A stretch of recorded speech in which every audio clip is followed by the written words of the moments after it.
নমস্কার, আমি কোয়েলস diary channel থেকে তোমাদের সকলকে স্বাগত জানাচ্ছি। নতুন একটা দিন শুরু, আর সাথে আমার নতুন একটা ভ্লগ। তো সাথে থাকো, আর আজকের দিনটা আমি শুরু করি। তো সকালবেলা যথারীতি ঘুম থেকে উঠে চা খাওয়া হয়ে গেছে, আর কিছু কাজও এগিয়ে রেখেছি। তো এখন রান্নাটাও কমপ্লিট হয়ে গেছে। তো একটু বাইরের দিকে আসলাম, যে সকাল সকাল রান্না হয়ে গেছে যেহেতু, একটু বাইরের দিকে একটু এসে ভিডিওটা করছিলাম আর কি। রোজ রোজ এক শ্যুট করতে ভালো লাগে না। তো বাইরের একটু পরিবেশটা দেখছিলাম। বৃষ্টি তো থেমেছে, তবে মেঘলা ওয়েদার। ওই যে দূরে দেখা যাচ্ছে একদল গরু চলেছে মাঠের উদ্দেশ্যে। আমরা যেমন রোজ চিন্তা করি আজ কি রান্না হবে, আজ কি খাবো, রাত্রে রুটি দিয়ে কি খাবো, একটা বেঁচে থাকার জন্য যেমন আমাদের খাবারটা যেমন দরকার, তেমনই কিন্তু তাদের মধ্যেও কিন্তু এই জিনিসটা, যে আজকে মাঠে না গেলে আমরা কিছু খেতে পাবো না, বা বাড়িতে যা আছে তাই খেতে হবে, কিন্তু মাঠে গেলে নিজেদের মতো করে এটা ওটা খেতে পাই। সেরমটাই চললো সকালবেলা, আর রওনা দিবে ফিরবে ঠিক সন্ধেবেলা। তো যাই হোক, জিনিসটা আমার দেখতে বেশ ভালো লাগলো, তাই আমি ওটা ক্যাপচার করলাম। তো আজকে ভাবলাম যে রান্না যেহেতু হয়ে গেছে সকাল সকাল, তো একটু ব্রেকফাস্টে কিছু করা যাক। প্রত্যেক দিন না ছাতু আর ওই মুড়ি চানাচুর খেতে ভালো লাগছে না। আজকে যেহেতু শনিবার, তো পেঁয়াজ তো আমি দিতে পারবো না। তো ভাবলাম যে কি দেওয়া যেতে পারে। তো সয়া সস তো আছেই বাড়িতে, টমেটোর সসও আছে, আর একটু আলু ব্যবহার করব ভেবেছি। অনেকেই হয়তো পাস্তাতে আলু খায় না, পেঁয়াজটা দিয়েই করে, কিন্তু যেহেতু আজকে শনিবার, আমি কোনো কিছুই ব্যবহার করতে পারবো না, পেঁয়াজটা স্পেশালি ব্যবহার করতে পারবো না। ওই জন্য ভাবলাম যে চলো শর্টকাটে একটু আলু দিয়ে করলে কেমন লাগে খেতে। তো সেটাই আজকে ভাবলাম। আর সাথে ম্যাগি মশলাটা থাকলে কি অনেক, মানে নিরামিষের দিনও খেতে বেশ ভালো লাগে। ম্যাগি মশলার একটা আলাদাই জাদু আছে আমার মতে। তো এখানে দেখো ছোট ছোট পিস করে নিয়েছি আলুগুলোকে, যাতে ভাজতে অল্প সময় লাগে। তো প্রত্যেক দিনের একটা ঝামেলা, যে কী খাবো, ব্রেকফাস্টে কী খাবো। কোনো দিন গেছে না খেয়েই থেকে গেছি, আর কোনো দিন ভাতও খেয়ে নিই, কিন্তু প্রত্যেক দিন না ভালো লাগে না। আর বিশেষ করে শনিবারের দিন, শনিবার কেন, মঙ্গলবারের দিনও, মানে নিরামিষের দিনগুলোতে। তো ভাবলাম আজকে শর্টকাটে পাস্তাটা করা যাক। তো এই সমস্ত খাবারগুলো কিন্তু সন্ধেবেলায় খেতে ভালো লাগে। আর সকালের দিকে একটু পরোটা বা লুচি বা যেরকম ডালপুরি সকালবেলা পাওয়া যায় দোকানে, বাড়িতে এনে বেশ ভালো লাগে খেতে। তো আমি ভাবলাম যে বিকেলবেলা নাইবা এখনই করে ফেলি। হ্যাঁ, তো একটু পেটটাও ভরবে, আর বিকেলবেলা যাই হোক খিদে পেয়েছে।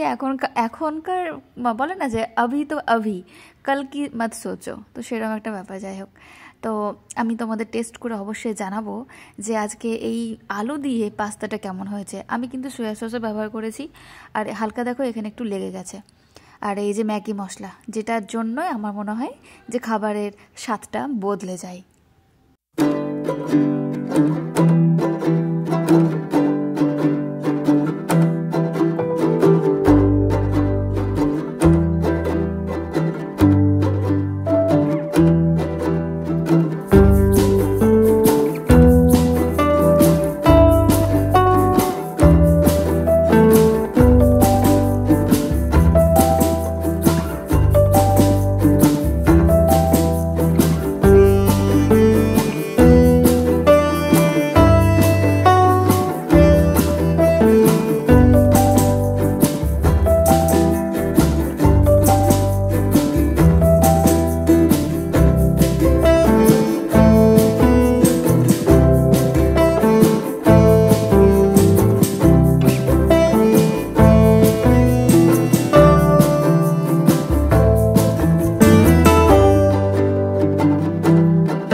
পাস্তাটা খেতে কিন্তু অপূর্ব হয়েছিল।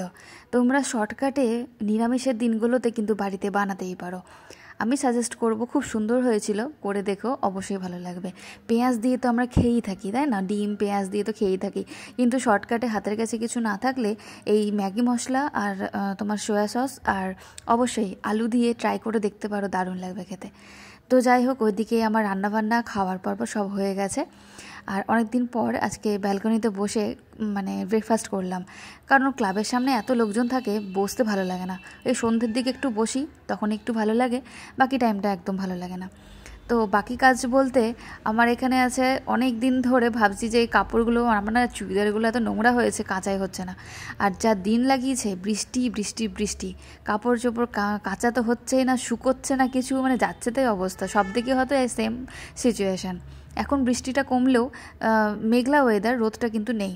তো ভাবলাম যে চলো আজকে যখন সকাল সকাল আমার রান্না হয়ে গেছে আর এদিকে সেরকম কোনো কাজও নেই, তো আজকে কেচেই ছাড়বো, যা হবে দেখা যাবে। যদি বৃষ্টিও হয় নিচের দিকে, মানে নিচে এসে মেলে দেবো, তাও ভালো। তো আজকে আর মানে আমি বিলম্ব করিনি, আজকে আমি সব কেচেছি। আর আমার মনে হয় সব কাজের থেকে, রান্না, ঘর মোছার থেকে, আমার মনে হয় কাপড় কাচাটা সব থেকে কষ্টকর। আমার দ্বারা কাপড় কাচাটা মানে খুব একটা ভালো হয় না, সত্যি কথা বলতে।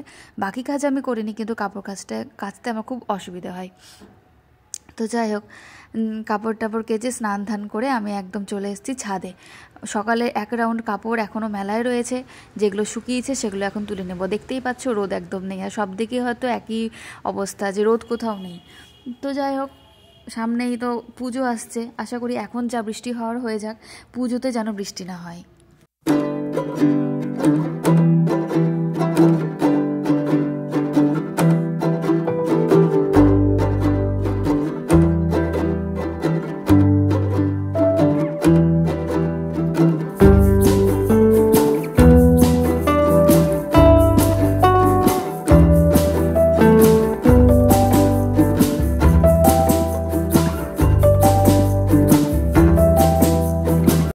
চলো, এদিকে কাজ আমার শেষ। এবার রাত্রে খাবারের জন্য একটু ঘুগনি ভিজিয়ে দেবো। এখনই ভিজিয়ে দিব, কারণ সন্ধে হতে হতেই ব্যাপারটা মানে মটরগুলো নরম হয়ে যাবে। তো যাই হোক, আমার মাকে দেখেছি যে সকালবেলা ঘুগনি করলে রাত্রেবেলায় ভিজিয়ে রাখতো। তো যাই হোক, আমাদের মনে ছিল না, তো দুপুরবেলায় ভিজাচ্ছি, সন্ধে হতে হতে আশা করি নরম হয়ে যাবে, তারপরে সেদ্ধ করে নেব। এই রোজ রাত্রে একটা ঝামেলা, রুটি দিয়ে কি খাবো, রুটি দিয়ে কি হবে, আজকে কি হবে। আমি দেখুন ওই জন্য এই সমস্ত ঝামেলা ছেড়ে দিয়েছি। বেশিরভাগ দিন আমি অল্প করে একটু ভাতই খেয়ে নিই, আর কোনো দিন না পারতে একটু মুড়িও খেয়ে নিই, কিন্তু রুটি আমার দ্বারা হবে না। মানে রুটি আমি খেতেই পারি না, রুটি চলবেই না। হ্যাঁ, একটা রুটি যদি তরকা থাকে তাই তরকার সাথে খেয়ে নিই। হ্যাঁ, ভালো কথা, তরকা অনেক দিন খাইনি, একদিন তরকা এনে খেতে হবে। তো যাই হোক, চলো বাকি কাজগুলো করে নিই। ভিডিওটা দেখতে থাকো, সাথে থাকো। আর চ্যানেলটা, মানে আমার ভিডিওটা যদি ভালো লেগে থাকে, আমার চ্যানেলটা যদি ভালো লেগে থাকে, তাহলে অবশ্যই চ্যানেলটা সাবস্ক্রাইব করে পাশে থাকবে। আর সবাই ভালো থেকো। আজকের ভিডিওটা এই অবধিই ছিল, সবাইকে ভালোবাসা দিয়ে শেষ করছি। আর বাকি অংশটুকু দেখতে থাকো, সাথে থাকো।